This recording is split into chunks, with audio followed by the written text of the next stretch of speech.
Hey everybody, welcome back to Foil Fridays from MattKiteboarding.com. I'm Tucker, and today I'm going to tell you about the differences between high and low aspect hydrofoils.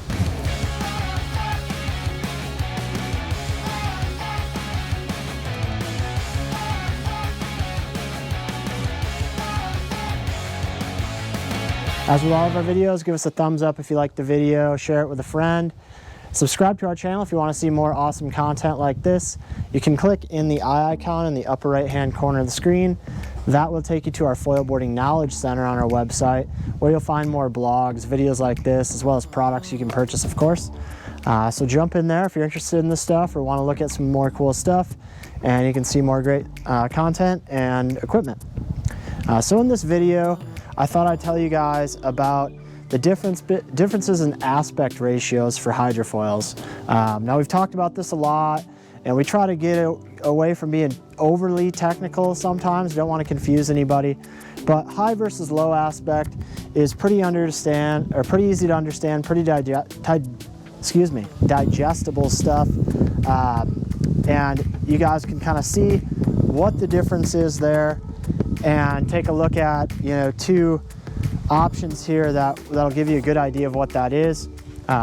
Don't mind my mess, just working on a couple of repairs out here in the yard, and thought while I was waiting for the resin to cure, I'd set this up for you guys. So what I have here is a low aspect Slingshot Phantasm front wing and a relatively high aspect F1 Phantom 1280 front wing here, and you can see the different shapes of these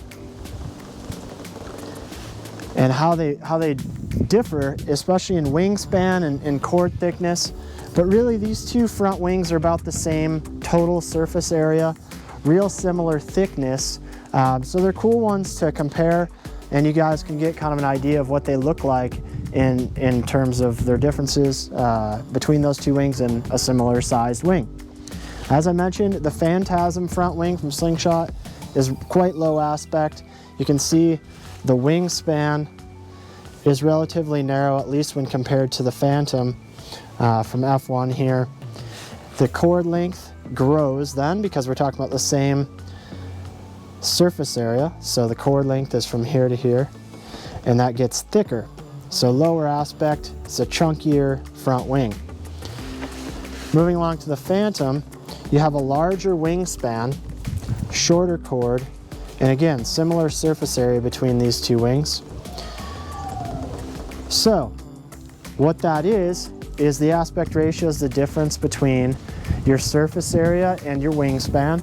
And really what that means in terms of performance is that a lower aspect wing is going to have a little bit faster acceleration, a more aggressive lift generally as you're accelerating, because it has less speed range to accelerate through, and because it's so chunky and low aspect, that lift is wanting to happen a little bit more aggressively as you accelerate.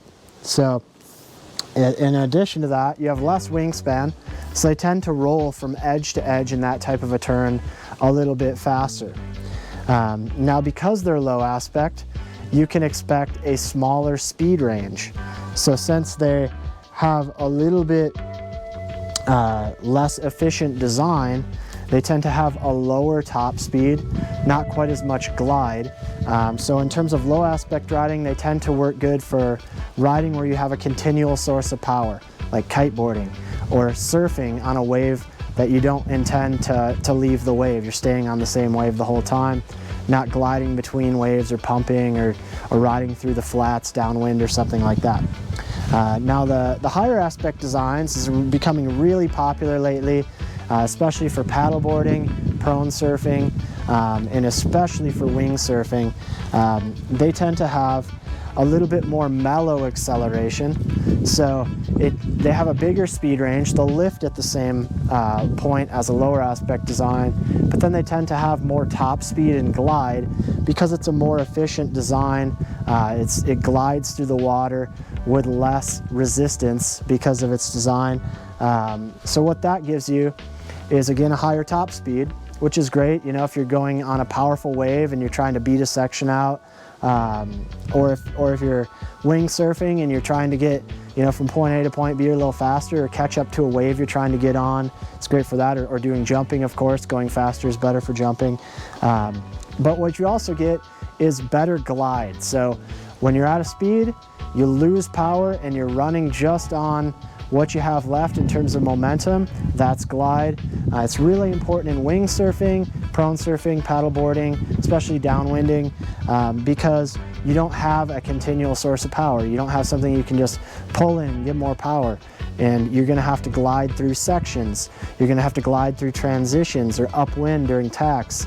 And what that means is a bit more glide helps you keep your speed, get from, you know, little bump to little bump, or through the transition.